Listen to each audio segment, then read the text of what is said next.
Good morning বন্ধুরা, welcome back to my channel Amit Joy চ্যানেলে তোমাদেরকে অনেক স্বাগত, অনেক ভালোবাসা জানিয়ে আজকে একটা নতুন ব্লগ শুরু করছি। আর আজকে খুবই স্পেশাল হলো আমার ছেলের জন্মদিন। তো কি বলবো, সত্যি আমাদের জন্য অনেক কি বলবো, ঠাকুরের কাছে অনেক প্রার্থনা করি যে আমাদের ছেলেটা যাতে ভালো থাকে, সুস্থ থাকে, ঠাকুরকে মাথায় নিয়ে চলতে পারে, আর ওর মনের আশা যাতে পূর্ণ হয় ঠাকুরের কাছে, দয়ালের কাছে, এটাই প্রার্থনা করি। তো আমার স্নান হয়ে গেছে, আর অমিতাভ যে স্কুলের জন্য বেরোচ্ছে, আর ছেলে স্নান করে ঠাকুর পুজো দেবে। তো বলো, তুমি বলো ছেলেকে। হ্যাপি বার্থডে, ভালো থাকো, সুস্থ থাকো। হ্যাপি বার্থডে বাবা, ভালো থাকো, ভালো করে পড়াশোনা করো, সবকিছু জীবনে তোমার সব বাধা বিপত্তি যেন সব কেটে যায়।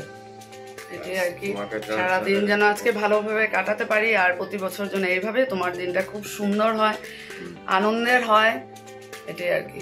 আর তোমরা আমার যারা ফ্রেন্ডে আছো, তোমরাও সবাই আশীর্বাদ করবে, ঠাকুরের কাছে প্রার্থনা করবে আমার ছেলে যাতে খুব ভালো হয়, ভালো করে চলতে পারে, মনের আশা পূর্ণ। তো চলো, এখানে আমি ছেলে এখন যাবে আর অমিতাভ বেরোবে, তো আবার পরে তোমাদের সাথে কথা হচ্ছে, চলো।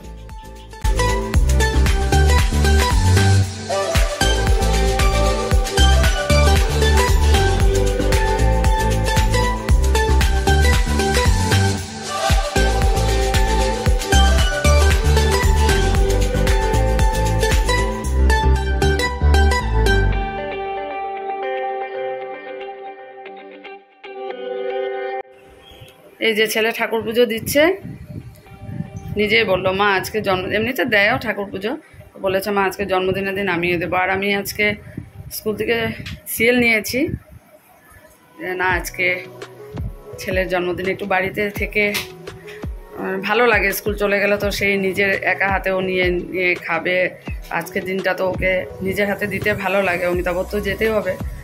আমি বললাম না, আজকে এই ছেলে ঠাকুর পুজো দিচ্ছে, এখন আমি যাব রান্নাঘরে।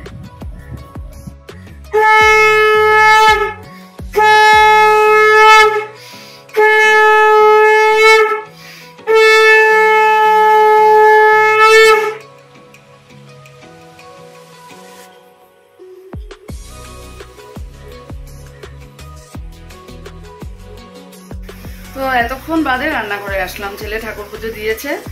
আর কেন, অমিতাভ চলে যাওয়ার পর কত কাজ, এক এক করে শেষ হচ্ছিল না। ঘর ঝাড়ু দেওয়া, ঘর মোছা, কাপড় কাচা, সে বাইরে মেলে দিলাম। তারপর আর তো টুকটাক কাজ থাকে, যেহেতু বাড়িতে আছি আজকে অনেক কিছু করলাম, করে আবার স্নান করলাম, কারণ কাজ করে না পুরো ঘেমে গেছি।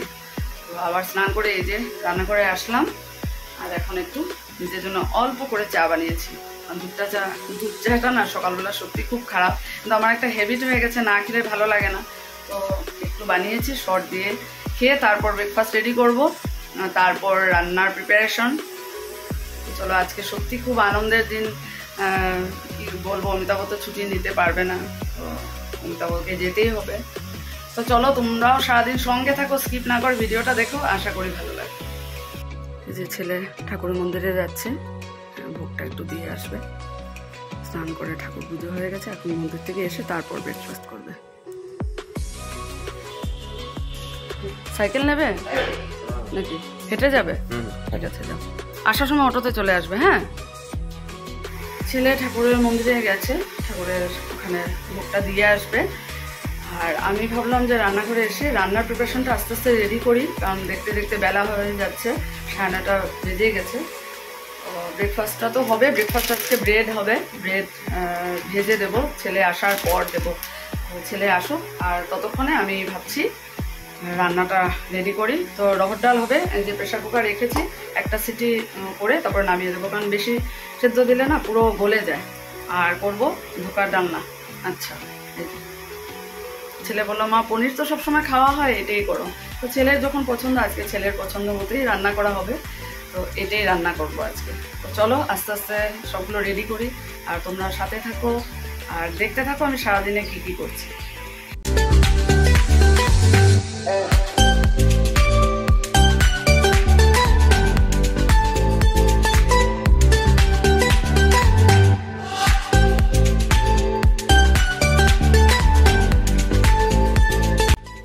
যে ব্যাটারটা রেডি করলাম আর ছেলের ব্রেকফাস্ট বানিয়ে দিচ্ছি। এই দেখো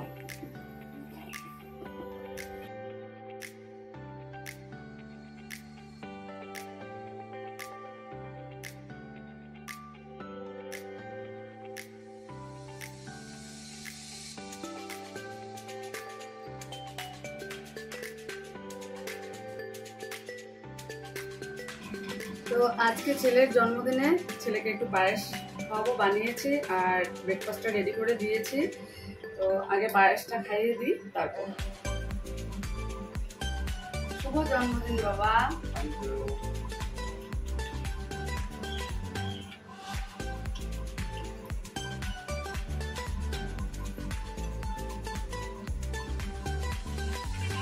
তো ছেলেকে তো দিলাম ব্রেকফাস্ট রেডি করে, ব্রেড ভেজে দিয়েছি, ওর এটাই পছন্দ আর আমিও নিলাম, এখন আমিও করব।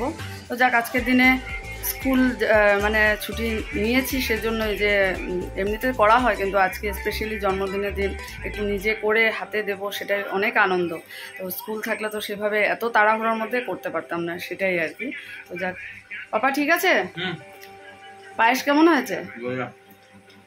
আমারও খুব ভালো লাগছে, নাহলে মনটাই কেমন লাগতো। স্কুল চলে যেতাম, ওর পাপাও চলে গেছে, কেমন একা একা থাকতো বাড়িতে, সব দিন তো আছেই।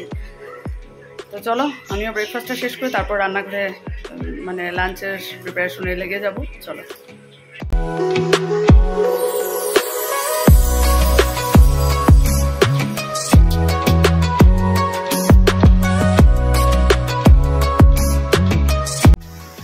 রড ডাল রান্না করা হয়ে গেছে আমার, আর এখন করব ধোকার ডালনা। তো 2.5 কাপ জল দিয়েছি, যে গরম হয়ে গেছে। এখন আমি এই মিক্সটা ঢেলে দেবো, পুরোটা ঢালবো না, হাফটা করব। তবে এটার রেসিপি আমি শেয়ার করেছি তোমাদের সাথে, অবশ্যই তোমরা দেখেছো। তরকারিটা না, ধোকার তরকারিটা খেতে খুব ভালো লাগে, মানে আমাদের খুব ফেভারিট, আমার ছেলের, আমার হাজব্যান্ডের, অমিতাভও খুব ভালোবাসে। আর যার জন্য আমরা এবার ফরিদাবাদ গিয়ে নিয়ে এসেছি প্যাকেট, কারণ কি এখানে এটা অ্যাভেলেবল এখন পর্যন্ত মানে পাওয়া যায় না, হয়তো বা ফিউচারে পাওয়া যাবে। যাক, আজকে জন্মদিন স্পেশালি এটাই ছেলের খুব পছন্দ। রড ডাল করলাম আর ধোকার ডালনা করছি, আর দেখি কী ভাজা করব। আলু ভাজা তো মনে হচ্ছে করব, এখনও ঠিক করিনি, এটা করে নিই। একটু কড়াইতে নাড়িয়ে নিলাম, আর এখন এই যে বাটার দিয়ে রেডি করেছে ওটার মধ্যে ঢেলে দেবো, তারপর ওটাকে পিস করব। দেখো তোমার ফেভারিট ধোকার ডালনা রেডি হচ্ছে, দেখো পিস করে নিয়েছি। হচ্ছে না? একদম বঢ়িয়া।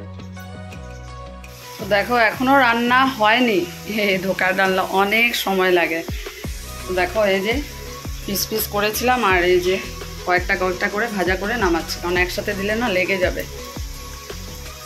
আর এখনো এগুলো বাকি আছে। তো দেখো প্রায় 2 ঘন্টার উপর লাগলো আমার এই ধোকার ডালনা রান্না করতে, অনেক সময় লাগে। দেখো দেখে কেমন মনে হচ্ছে বলবে তো, তোমরা জানাবে কমেন্টসে। ধোকার ডালনা রান্না শেষ করলাম, 2 বাটিতে আলাদা করে রাখলাম। এই যে অনেক সময় লাগলো, অনেকটা সময়। তো এই যে হাতের সিটিও পড়ে গেছে। আর এখন না আমি এই পাঁপড়টা ফ্রাই করবো, এটা যেটা আমি অনলাইনে আনিয়েছিলাম ফ্লিপকার্ট থেকে। আজকে এটা প্যাকেটটা খোলা হলো, আজকে এটাই ফ্রাই করব। আর সোয়াবিনের পকোড়া করবো, এটা সোয়াবিনটা বয়েল করে রেখেছি। তো এই হলো আজকের মেনু, ভেজ মেনু। তো চলো এই দুটো শেষ করে তারপর গিয়ে বসি একটু, অমিতাভ আসলে পরে সবাই একসাথে লাঞ্চ করবো। কি মজা লাগছে না পাঁপড়গুলো দেখতে, মানে গন্ধটাও মানে অন্যরকমই বেরিয়েছে, বুঝেছিস? অন্যরকম মনে হচ্ছে, খেতেও ভালোই হবে। ছেলে ডাকছে, বলছে মা সকাল থেকে তুমি রান্নাঘরেই ব্যস্ত, চলো না সে ফ্যানের নিচে একটু বসবে। আমি বললাম না, একবারে সব শেষ করে নিই তারপর। তো ফাইনালি আমার রান্না সব শেষ হলো, সোয়াবিন পকোড়াও হয়ে গেছে। এখন অমিতাভ আসলে একটু গরম করে নেবো, এই যে তারপর খেতে বসবার। বাইরে মনে হচ্ছে কাপড়গুলো সব উঠিয়ে নিলাম মাঝখানে, কারণ মনে হচ্ছে বৃষ্টি আসবে, কেমন ওয়েদার একটা করেছে, যার জন্য এত ভাবসা গরম লাগছে। তো চলো এখন রান্নাঘরের কাজ শেষ, অমিতাভ আসবে, আসার পর অমিতাভ ফ্রেশ হবে, তারপর আমরা একসাথে লাঞ্চ করবো। ছেলে ডাকছে, চলো। বাড়ি থেকে তোমাকে জন্মদিন উপলক্ষে এই যে চকলেট দিয়েছে, আর এই যে 2টা শার্ট দিয়েছে, বলেছে একটা পূজার সময় পড়তে আর একটা জন্মদিনে। বুঝছে? বাপরে, কালার দুটো খুব ভালো লাগছে, দেখো কটনের। হ্যাঁ, দিয়েছে, পছন্দ হয়েছে। হ্যাঁ, আন্টি আমাকে বলেছে এরকম বলবে। দেখো আন্টি কত ভালোবাসে, যার জন্য তোমার জন্য এত চিন্তা করে। দেখো চকলেট দিয়েছে, বাপরে খুব সুন্দর হয়েছে। আর গরমে পরে না খুব আরাম পাবে কটনের। না বাবা, পছন্দ হয়েছে? আন্টি আমাকে ফোন করে বলেছিল যে পাপার জন্য গিফট পাঠাচ্ছে তোমার ইয়ের সাথে, হাজব্যান্ডের সাথে। ঠিক আছে, এখন ফোন করে বলে দেবে, ঠিক আছে?